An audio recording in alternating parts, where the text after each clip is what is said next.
Masnya aja. Bisa dipanggil Mas ya? Iya, Iya, oke, dipanggil Mas aja ya. Namanya siapa Mas?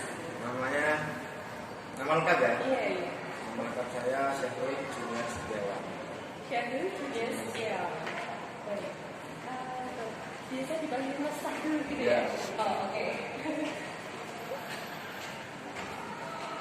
Boleh tahu Pak tempat tanggal lahir? Tempat tanggal lahirnya di Sulawesi Barat ya. Jadi saya kelahiran Sulawesi Barat 13 Juli 97. Kelahiran Sumatera Barat. Jauh sekali Sulawesi ya. Barat. Sulawesi Barat, oke.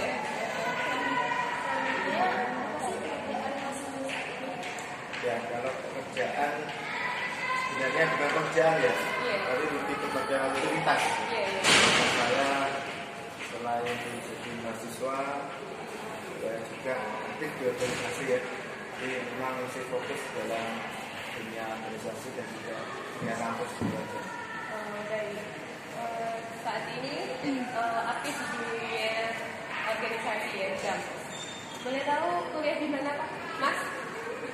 Kalau kuliah sudah jelas ya, jadi kuliahnya di Wisnu, masuk di Wisnu itu tahun 2018. Jadi saya itu masuk pindahan. Mahasiswa pilihan. Untuk sekarang Masnya semester berapa ya? Sekarang semester 7. Semester 7. Semangat ya Mas untuk buat skripsi. Dan pendidikannya mulai dari SD ya. Jadi saya MI di Sumberjo, MI di Dana Sumberjo. Habis itu SMP N2 Junior. Habis itu merantau ya. Ayahnya merantau ke Jawa, ke Banyuwangi, Jawa Timur, sekaligus modal. Di sana kurang lebih 5 tahun. Kemudian kemudian 3 tahun, situ kuliah dapat setahun, pindah ke sini. Untuk latar belakang keluarga Bapak itu yang bagaimana sih? Boleh diceritakan? Yang sebenarnya apa yang diinginkan? Yang dalam seperti kenyataannya. kenyataannya. Ya. Kalau latar belakangnya, kalau diskusi di rumah tangga ya. Iya. Di rumah tangga kalau bapak itu PNS ya, kalau itu sipil. Iya, seperti itu ya, Pak ya. Bagaimana sih pengalaman Bapak di dalam keorganisasian di dalam NU sehingga Bapak Mas Syahrul ini bisa sampai sekarang, bisa sampai tahap sekarang? Apa itu Pak? Ya, sebenarnya apa tadi? Lupa ya. Bagaimana pengalaman Bapak di dalam keorganisasian dalam NU sehingga Bapak sampai tahap ini? Sebenarnya saya mulai organisasi atau merasakan bagaimana enaknya ya nikmatnya organisasi itu pada masa kuliah lulus. Jadi yang dulu di pondok itu memang fokus di pondok meskipun saya kuliah, tapi memang tidak bisa lepas dengan yang lingkungan pondok pesantren. Dimana itu dalam organisasi itu tidak bisa merasakan lah, tidak bisa full kalau saya ini seorang organisasi. Tapi semenjak di Wisnu saya bergabung dengan yang namanya PNI ya. Jadi saya masuk tahun 2018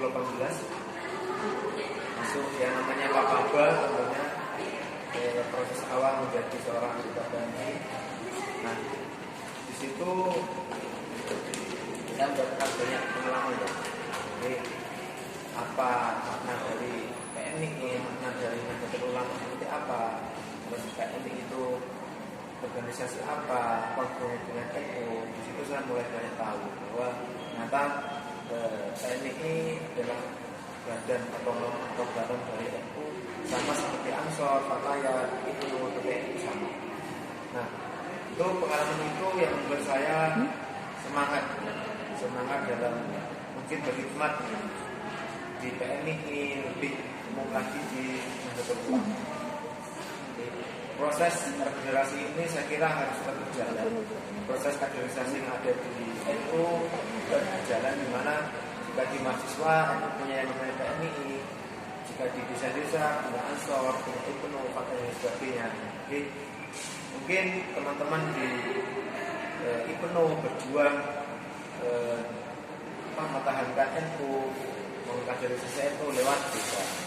Jadi PMI berjuang yaitu bagaimana agar kaderisasi ditingkatkan itu berjalan. Gitu ya. Kaderisasi NU di tingkat perguruan tinggi harus berjalan, makanya harus ada yang namanya PMI. Itu punya suatu perjuangan yang berat. Jadi tidak mudah bagaimana sebagai mahasiswa, apalagi mahasiswa yang dari awal mungkin latar belakangnya tidak basic agama, terus tidak punya basic NU, itu yang harus dikawal oleh mungkin pengurus-pengurus PMI supaya mereka kenal dengan NU. Tidak tentu meskipun nama kampus kita itu ada dari NU-nya, itu tidak menjamin bahwa mahasiswa di Unismi itu bisa menerima NU. Makanya itu tanggung jawab besar bagaimana bisa menyebarkan nilai-nilai S-Waja, bisa menyebarkan informasi tentang NU kepada mahasiswa yang basicnya itu tidak NU. Bahkan mungkin ada yang Muhammadiyah, mungkin ada yang dari aliran lain, itu bisa dipikir pasti ada. Nah, itu pengalaman itu pengalaman yang ada pada diri saya, juga saya transfer dan saya berikan kepada yang lain yang mau berkhidmat di PMI, yang mau berkhidmat di NU, agar ayo kita berjuang bersama supaya NU di kampus itu tetap bisa, tidak suatu saat tidak akan Unis ini tidak akan berganti nama menjadi Unis apa begitu. Itu yang dikhawatirkan gitu ya. Nah, makanya kita berjuang mempertahankan NU, pada NU harus berjalan di Unis Jepara.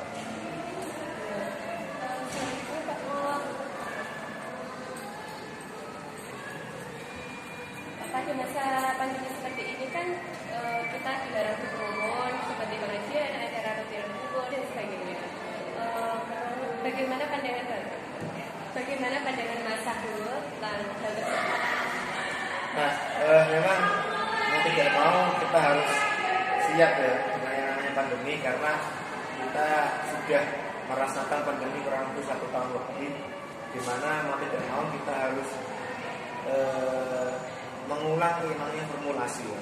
Bagaimana cara kita agar teman-teman atau mahasiswa yang ada di Unismo itu tetap bisa melaksanakan yang namanya mungkin kegiatan, karena kegiatan itu hanya bersifat virtual ataupun kegiatan yang sifatnya dibatasi. Nah, saya kira memang sangat jelas ya perbedaannya bagaimana adanya pandemi dengan tidak adanya pandemi itu tingkat efektivitas organisasi, efektivitas dalam berorganisasi sangat kurang. Entah itu di internal ataupun di eksternal PMI sendiri itu sama saja. Tinggal bagaimana pengurus itu kita dalam hal meramu atau meracik supaya mereka mau mengikuti kegiatan, gitu ya. Nah, itu kegiatan diskusi yang terbatas, baik itu kegiatan webinar ataupun kegiatan yang seminggu sekali, itu sangat penting. Karena apa? Kita tidak mau bahwa dengan alasan pandemi kita tidak mau bergerak, gitu ya. Kita tidak mau dengan alasan pandemi proses kaderisasi di Nahdlatul Ulama itu terhambat. Contoh saja mungkin kaderisasi di tingkat mungkin kita melatih siswa-siswa yang ada di sekolah dasar. Ya, kita tidak memungkiri bahwa mungkin pandemi ini akan berjalan 1-3 tahun. Seumpama siswa kelas 6 itu dia merasakan pandemi, lulus dengan predikat wisudawan COVID gitu ya. Dia ingin masuk ke SMP, ternyata dia masuk SMP itu pandeminya sampai 3 tahun. Tidak terasa habis itu dia masuk SMA. Nah, masuk SMA ini mereka tetap akan membawa naluri SD, bukan naluri SMP. Karena apa? Dia di SMP itu tidak pernah mengikuti yang namanya tatap muka ataupun apa. Nah, itu yang membahayakan. Ya, karena apa? Jika masa SMA, masa SMP tadi 3 tahun masih tetap pandemi, saya yakin pemikiran-pemikiran SD akan dibawa saat SMA. Itu yang membahayakan. Nah, jadi salah satu bagaimana cara kita melakukan proses kaderisasi yang tetap berjalan, yaitu ada tidaknya pandemi kita tetap melaksanakan kaderisasi baik itu lewat virtual ataupun lewat diskusi-diskusi terbatas. Oke, Mbak. Kembali lagi ya Pak ke organisasi. Peran Mas Sahrul itu apa sih di PMI? Ya, karena peran saya sih dulu ya, saya itu sebagai ketua rayon di tingkat fakultas dia, habis itu lengser ya. Jadi saya lengser itu bulan berapa ya? Agustus kalau tidak salah. Agustus September itu saya lengser, sudah tidak lagi menjabat karena prosesnya hanya setahun tidak bisa lagi. Itu saya naik. Jadi di PMI itu ada tingkatan-tingkatan. Kalau di fakultas ada yang namanya rayon, kalau di UNIF ada yang namanya komisariat. Nah, nanti kalau di tingkat kabupaten ada cabang, kalau nanti tingkat provinsi ada pimpinan wilayah sampai ke pusat. Jadi berjenjang. Nah, setelah saya sampai di rayon 1 tahun, saya sekarang ini menjadi sekretaris ya komisariat PMI Sultan Hadirin. Jadi saya sekarang sudah kaderisasinya sudah pada tahap di universitas di komisariat. Baik, untuk selanjutnya Pak, untuk selanjutnya Mas, bagaimana strategi Mas Sahrul untuk agar mahasiswa di sana tetap mengikuti organisasi walaupun dalam masa pandemi? Di sana mana? Di sini atau di sana? Di sana, di sini. Di sini. Ya, mungkin ini lebih kepada apa ya, sebuah motivasi lah gitu ya bagi mas-mas mahasiswa yang mungkin dulu sempat sangat semangat berorganisasi, tapi dengan adanya pandemi sudah tidak kuliah, ya malas organisasi.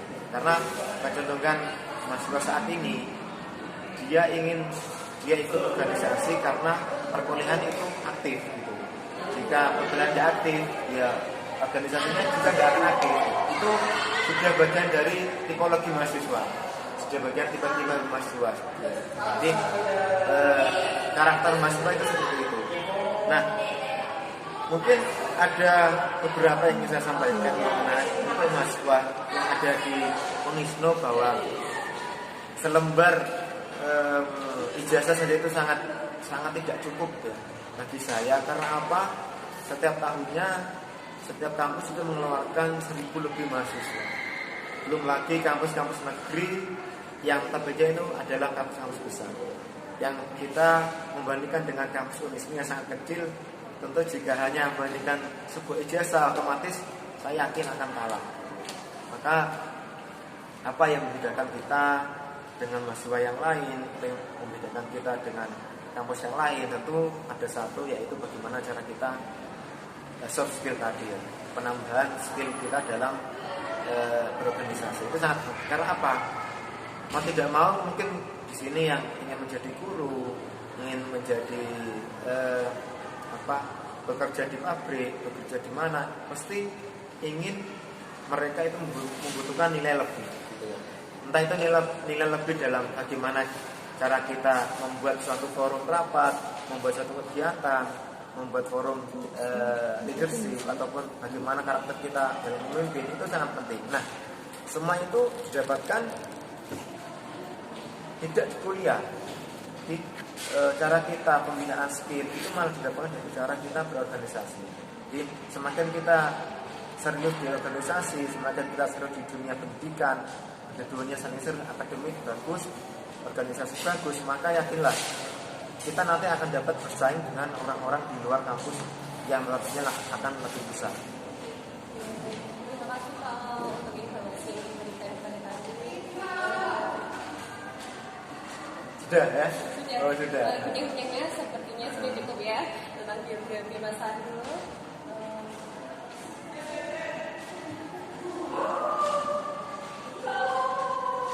Terima kasih Mas. Sudah.